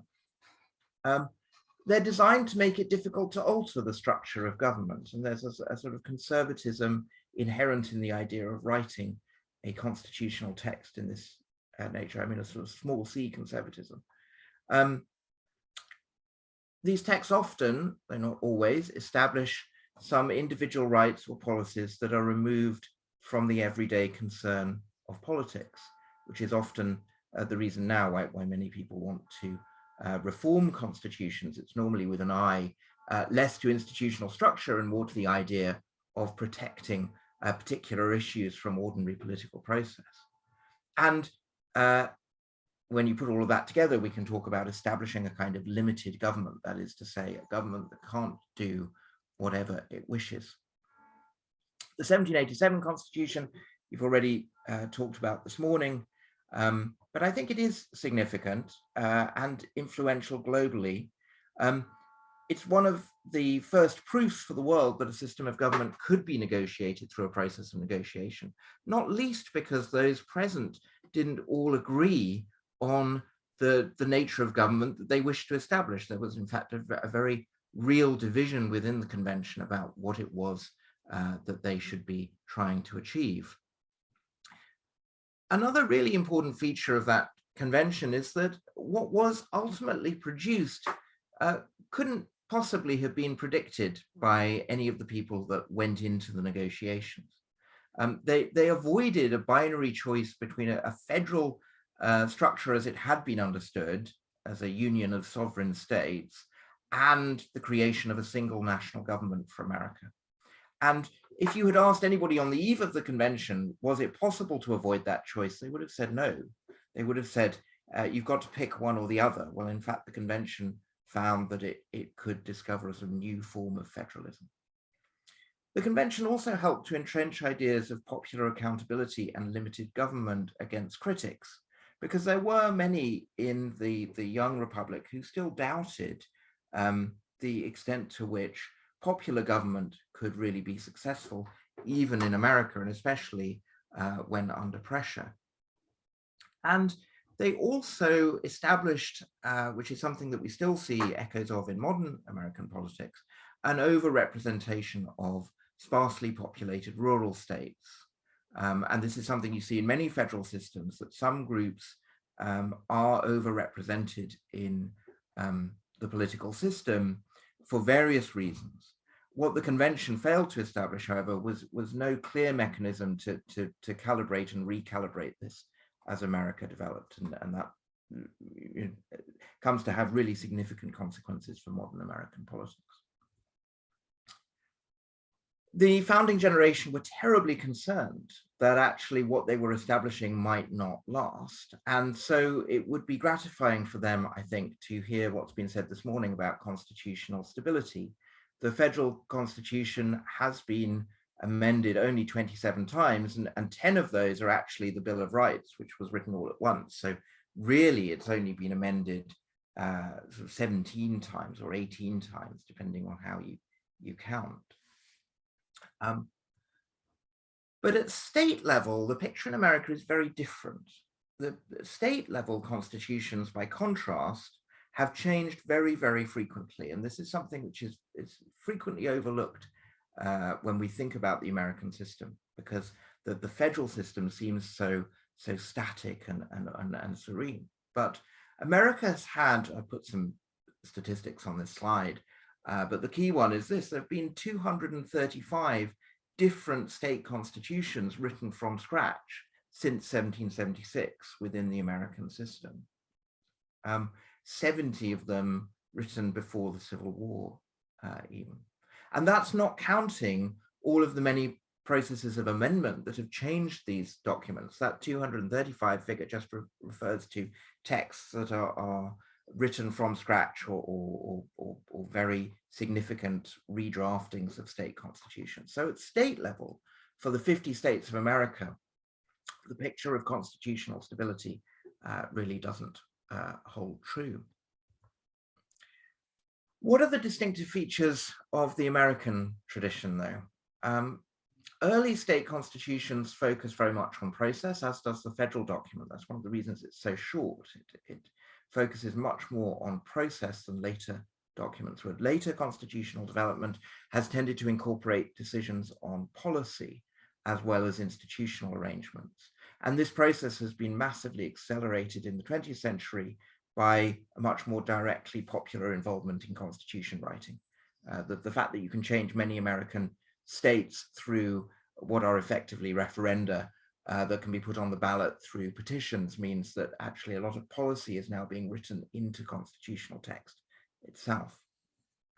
I think it's still true, though, that the American constitutional tradition focuses on placing restrictions on government rather than defining the positive duties of government. I think that's a contrast with many later constitutional texts in other parts of the world. The American political institutions also encode a real suspicion of rapid legal change. It's much easier in the American system to stop legislative change than it is to push change through. And that's something that has to be a decision of those writing constitutions. Do you want a system that allows policy to evolve rapidly, or do you want a system that is suspicious of rapid change? The American system tends to err very much on the side of maintaining the status quo. Other than the 1787 Federal Convention, though, which was held in secret, constitution writing in America has often been a very public affair, with members of the press attending and a newspaper discussion very much in a way that would be familiar from the Indian process. So in a way, the sort of secrecy of the 1787 Convention is actually a rather unusual moment in American history. In some eras, Americans have used the rewriting of constitutional text to drive social and political transformation, but to a much less degree than in other places. And I think if you compare the debates after 1946 in India to the American process, one of the things that strikes me is that Americans have tended to use their constitutional processes in a much less radical way than other parts of the world. And the last feature of the American constitutional tradition that I think is relevant is something that we talked about a lot this morning, that from the late 19th century, particularly as American courts have discovered their doctrine of due process, the American system has evolved into one in which the judiciary have a much more active role in policy formation than would have been familiar in America's founding era. But of course, written texts alone don't give themselves effect. I encourage you to read the 1930s Constitution for the Soviet Union, for example, if you want to see an example of a real disconnect between what looks like a very modern constitution that protects all sorts of liberties and the sort of broader state within which it lives. These texts are given life by the political traditions in which they sit. And of course, in America, it has long been observed, notwithstanding what I've said about the modern role of the judiciary, that any political question, said Tocqueville, it sooner or later turns into a judicial question. And of course, he didn't live to see an era where this would be true in a way that even he couldn't have imagined. From the founding era, though, it was obvious that the judiciary might, and many of America's founding generation, even those who'd been very involved in shaping the revolutionary tradition and some of the constitution writing in early America, came to become very suspicious of the role of the judiciary in particular. Jefferson, who'd been the third president of the United States in retirement, spent a lot of time complaining about the role of the judiciary as it seemed to be emerging at the time. And I think it's a reminder that even people who've been very involved in revolutionary movements and very involved in the political thought that can produce constitutions and so on, can actually come to look at constitutions in practice and come to express real doubts about what it is that they've achieved. And that brings me really to the modern age. John Roberts, the Chief Justice of the United States, is very famous for saying that the role of the Supreme Court in America is this, and the role of the judge in America is this. He says, if I'm confirmed, it's very famous, I will confront every case with an open mind. I will fully and fairly analyze the legal arguments presented. I will be open to the considered views of my colleagues on the bench, and I will decide every case based on the record according to the rule of law, without fear of favor, to the best of my ability. And then a baseball metaphor. And I will remember it's my job to call balls and strikes, not to pitch or bat. Suggesting then that there's a kind of mechanical role for the court, that the court acts merely as an umpire. Just in case you're not familiar with baseball, this is what he's referring to. A baseball umpire has to judge whether a pitch has passed through this imaginary box behind the batsman, the ball's often moving at 100 miles an hour. And I've reflected recently that actually one of the problems with this metaphor is actually the problem of baseball, because I think there's a different game that provides much more certainty about whether a ball has in fact gone in a particular place or not, but we can get into the relative merits of national sports another time. But I think this leads us to then reflect seriously on the question that I opened with, or the worry that I opened with. Constitutional interpretation cannot simply be this kind of mechanical process. We must not fall into the trap of thinking that that is true. But on the other hand, although William Blackstone is right, the fairest and most rational method to interpret the will of the legislature is by exploring his intentions at the time that the law was made, which he means to include in that definition the words themselves, the context, the subject matter, the effects intended by the law, the spirit and reason of the law. So it's not a narrow originalism that Blackstone's suggesting here, it's a much more expansive thing. We mustn't become so unmoored that it becomes impossible to have a good faith conversation about the meaning of text. We mustn't so embrace the idea that these things are in doubt that almost anything can be questioned. About a year ago, a group of Americans unhappy at the outcome of the election stormed the US Capitol. If you had put a microphone in front of the members of this crowd, and if they had been able to clearly articulate the constitutional concerns that they had in this moment, there would have been two that they would have told you about. The first was an interpretation of Article 2 of the US Constitution. Article 2 defines how the Electoral College should work, and this crowd were being told by much of the American media that states throughout the Union had unconstitutionally allowed judges or the executive to alter the ways in which elections would be run to cope with COVID, and that this had somehow been unconstitutional. This argument has not been accepted by any federal or state court because, of course, judiciaries and executive bodies in the states operated under the laws and constitutions of those states. But still, it was an argument about the meaning of language. And even more seriously, members of this crowd had been told that under the 12th Amendment, the Vice President of the United States had the power to overturn the election by throwing out ballots. And the forms of words that this theory relied upon are on the screen here. The President of the Senate, that is the Vice President, shall in the presence of the Senate and House of Representatives open the certificates and the votes shall be counted. And the theory was that in saying that the Vice President needed to open the votes to be counted, that there was in fact a power given to the Vice President of the Senate to reject the votes. That was the constitutional argument. That hasn't been tested in court, but I don't know of any constitutional lawyer that would think that is a good interpretation. Nevertheless, that was what motivated the crowd to call upon Mike Pence to overturn the election.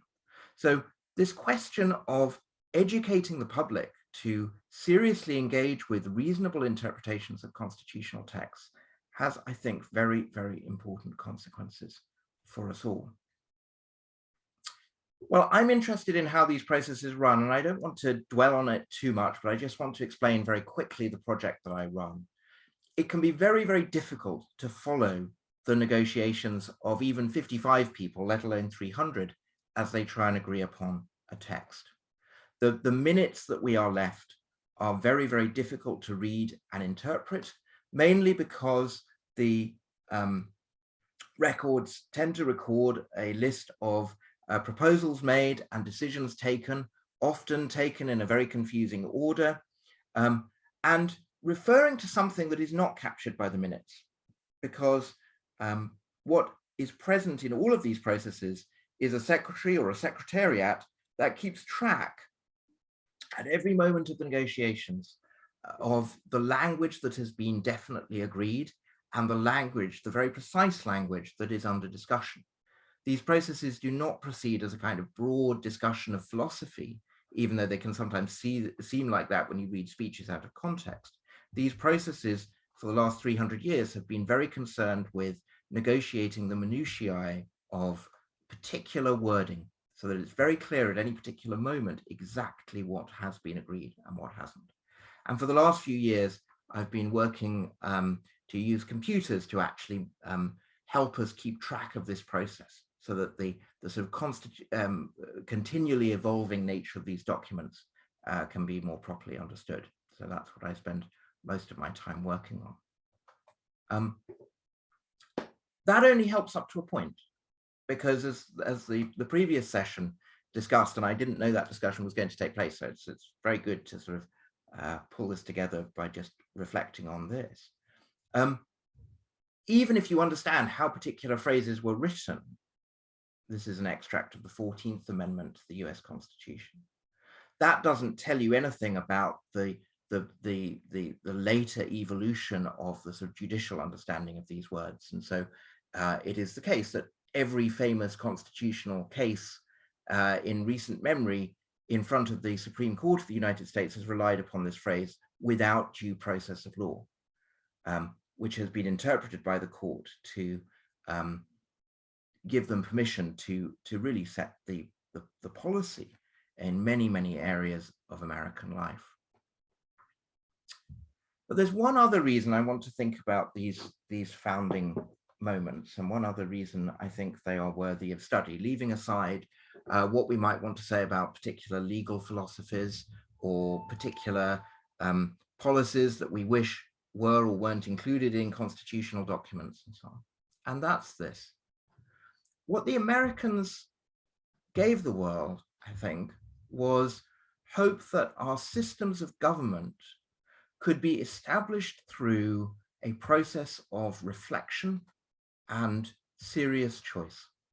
This was the great turning point in constitution writing.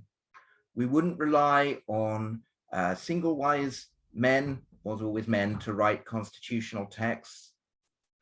We wouldn't rely on accident. We wouldn't rely on gradual change over time. We would instead have processes that allowed each generation really to think through how they wanted to be governed. I think that's an incredibly hopeful thing, but it is also something that we need to take very, very seriously, not least in the face of challenges around the world to this very notion. With that, thank you very much. Thank you, Professor Cole, for your excellent and insightful presentation.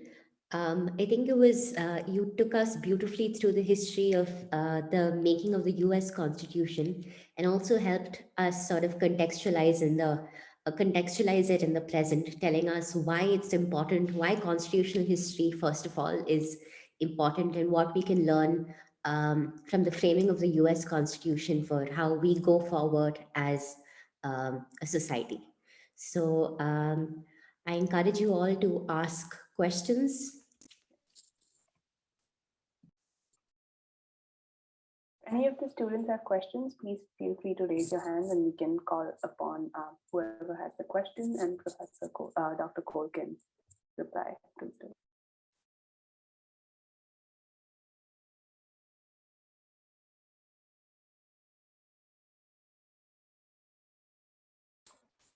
Yes, Rishank, please go ahead. Hi, so I actually have two questions. And I'll keep this brief. So the first one is, so one of the initial claims that you'd made, and which is why you're really interested in this, was that you see the US Constitution as one of the first instances of groups negotiating and creating government. I was just wondering if you could elaborate on why you think this is true, because I would say even before that, if we go as back as the 13th century to the Magna Carta, while sure there was a king in England, a lot of that process was negotiated with the nobles and the elites. So in that sense, the idea that governments are created through negotiation, or that power sharing arrangements have not just one person, perhaps goes a lot, many centuries before the US Constitution itself. And so I'm trying to understand why you think the US Constitution is distinct. Yes, sorry, go ahead, sorry. No, go ahead, that's okay. No, it's an interesting point. So maybe I need to be a bit more precise about the meaning of the word negotiation, because it is true that, you know, all power has always been negotiated in certain ways. But what I really mean is that there's no equivalent, even with Magna Carta, to a kind of collective drafting process, where there's a sort of formal process of drafting a text that is then agreed upon. You're right that various people were involved in the writing of Magna Carta, but it's not the same process of a sort of formal debate where different views can be heard, where changes can be definitely agreed or not agreed. I mean, I think that's something that flows out of the sort of parliamentary tradition from the 16th and 17th centuries, when Parliament gradually, it has to be said, got used to the idea of doing very detailed work of drafting with perhaps hundreds of people involved. And it's that tradition that the Americans pick up on. And it's really the American Constitution that is, or the American constitutions, sorry, that are the first constitutional text drafted in that way. So I'm sorry if I was imprecise about the meaning of the word negotiation, but that's really what I meant. Thank you. And just as the second thing that I was curious to understand is, so you've been talking about how you're looking a lot into the formal processes and constitutional history. And one of the things that you know, in the previous session, in the previous hour, Professor Aparna had talked about was about not only looking at these formal processes of change, but also looking at what happens in the practice of constitutionalism within people and so on and so forth. And I think, especially when you look at the US Constitution, which was close to around 250 years, there's been a lot of changes. And they talk about how, some people talk about how there are actually 4 constitutions, with the sort of the founding, the Reconstruction, the New Deal, and then the Civil Rights era.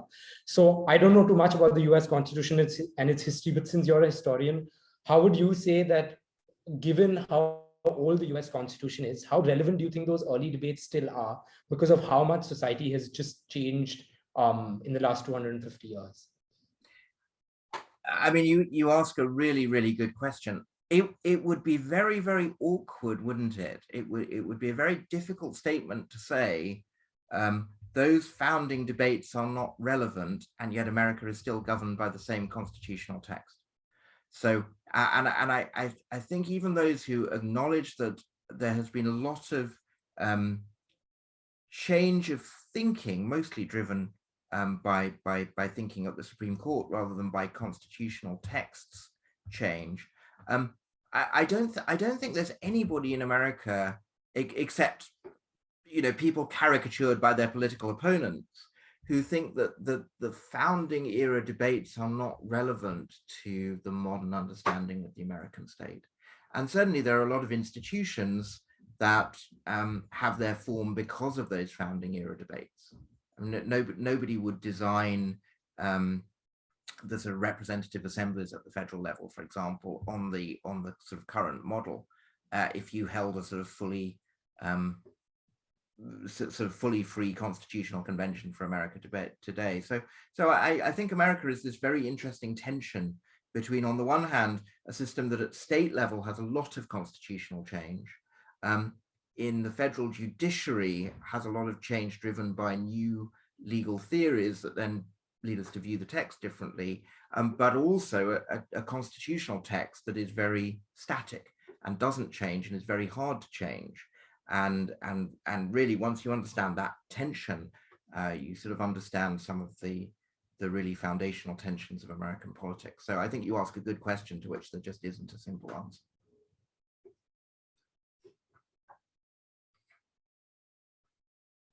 Maybe Pranav and Sumit, you can pose your questions one after the other. Maybe Dr. Cole can just answer them together, if that's okay.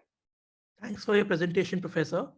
You alerted us to the crisis of collective decision-making in a time when extremist politics and our current challenges are making us move away from that common contract.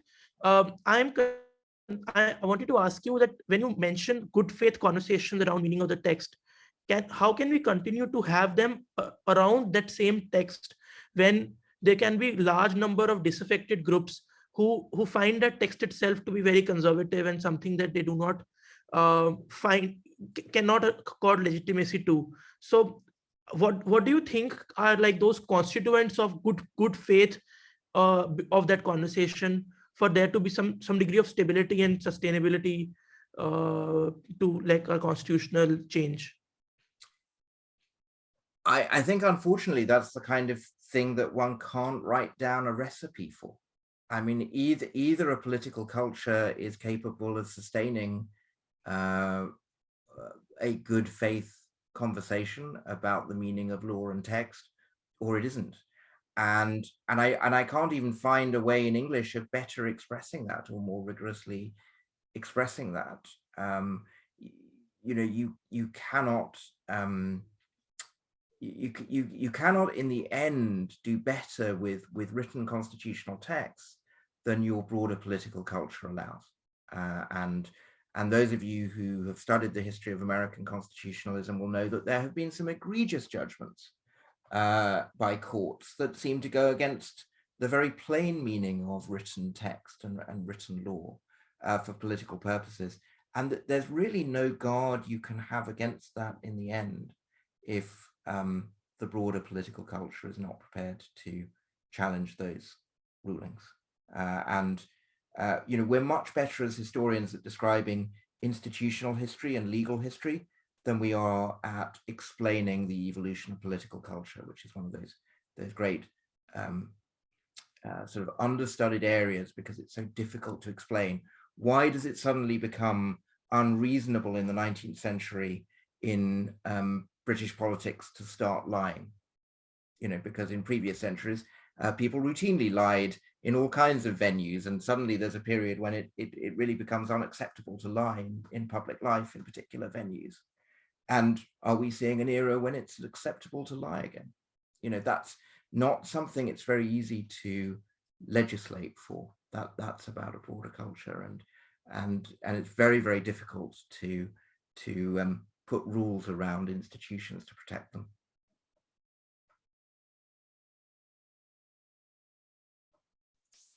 Sumit, do you want to go next? Hi, thank you, Professor, for that amazing presentation. Just to pick on the question of constitutional interpretation and your views on how the thoughts, the norms, and the ideals which the founders had in mind when they created the Constitution itself. I just wanted to juxtapose that with the essentially the concept of originalism, as we see Justice Scalia elucidate in so many of his judgments, and how you would essentially place that debate in the context of, say, what happened at Capitol Hill, when we are looking at Article 2 and the foundational articles of the U.S. Constitution, and placing them in an interesting constitutional interpretation debate, whereas you have the originalist interpretation on one hand, but then you also look at how these norms develop and come at a stage where something like Capitol Hill can be either defended or, what sort of justifications would those that argue for, Trump's election to be upheld bring forward. So I just wanted to know your views on that. Most of the sort of legal philosophies that you hear people sort of very loudly champion in America seem to me to be very narrow. There was a sort of there was a sort of idea of originalism that the Constitution could only mean exactly what was in the minds of the convention, and then historians pointed out that that was a slightly meaningless kind of question in many ways, because everybody leaves a negotiation thinking they've achieved slightly different things. So that doesn't give you a mechanical way to decide the law. And then there have been other attempts to reformulate various sort of ways of thinking about the meaning of the text that is related to originalism. I would just encourage lawyers, aspiring lawyers, to go back and read William Blackstone, who I think wrote about this beautifully in Commentaries on the Law of England. And he said, look, interpreting law is very difficult. Here's a list of things you might want to consider as you interpret the law. And I think he has a much more sophisticated sense of what it means to think about what the law might mean than many of these more modern philosophies that have been championed by certain jurists. So I think this is a very difficult question, but again, I don't think there are sort of easy mechanical rules that can be issued. And I think that was well understood in the 18th century, and I don't really understand why we've forgotten it in the way that we seem to have done. But then I'm a historian, so I get to say it's complicated, and lawyers have to say, no, the law means this or this. And of course, that's the great freedom of the historian and not the lawyer, is to say, here was the range of possible meanings, and the lawyer needs to apply that law to a specific case. And I don't envy them that job, because that's very difficult.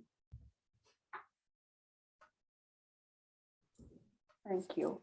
Maybe we could end with just one last question that Dr. Sudhir has posted in the chat box, which is that US framers chose deliberation but drafted the Constitution in secret. That has a significant effect on early cases, including Marbury versus Madison and McCulloch versus Maryland. Does it have long run effects on contemporary debates on originalism?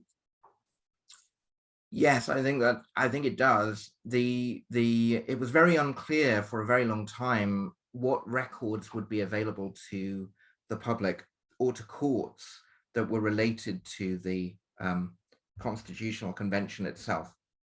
It's not really very possible for lawyers, even highly motivated lawyers in the early 19th century, to know what had gone on at the convention. All they had was the bare text and the memories of people who had been there, who would occasionally talk about aspects, but the sort of full record that we have wasn't really available in any form until the mid-19th century, and wasn't available in a sort of properly edited form until the end of the 19th century. And so that means that for at least half of the sort of period of post-independence American history, courts have been ruling about what the convention might have meant, or what the framers might have meant, without the really secure documentary evidence to back up particular claims. And I think that has definitely affected the way in which the courts have thought about their role and certain directions in American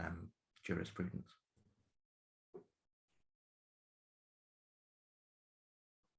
Kalyani, may I just two quick points. That Nicholas, am I right that Blackstone has a deep Pembroke connection? So this is a plug for Pembroke as well. And he does. The Quill project that I run is along a bit from, I think, where we think his rooms were. But Pembroke was where Blackstone was an undergraduate, and we've still got some of his undergraduate essays in the library, which is rather good fun. So that, yes, there is a deep connection. Although he was elsewhere in Oxford. He was at All Souls College when he wrote Commentaries on the Laws of England, unfortunately.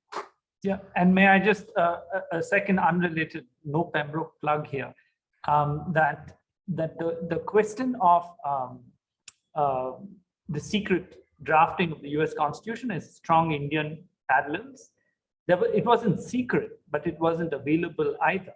And there was a race between Granville Austin, who produced a kind of 1-volume fable, and then it became a 2-volume fable later in the 80s, an American scholar, and Shiva Rao, who was editing a 5-volume set of the Constituent Assembly debates, a selected set, and they both brought it out in 1967 in close succession. And Shiva Rao and Austin got there first, and Shiva Rao was mighty upset because he provided most of the material. But as these things go, that's the way intellectual, let's mildly put it as borrowing goes.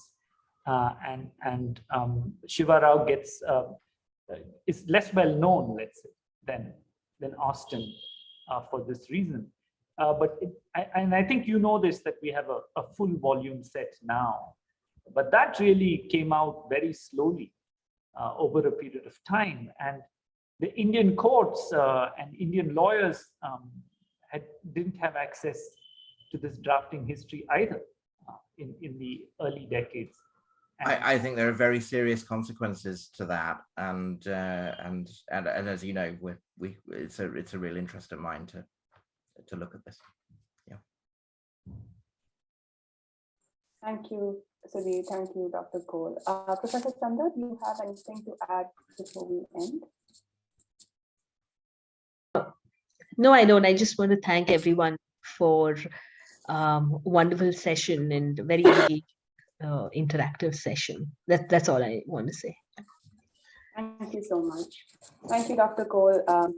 Thank you, Professor Chandra, for supporting this and making the first session of this workshop successful.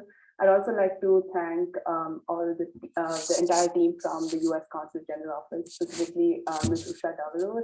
And thank you to all the students for joining this session. We're actually looking forward to discussing more interesting topics with you on Thursday for session 2. Thank you so much.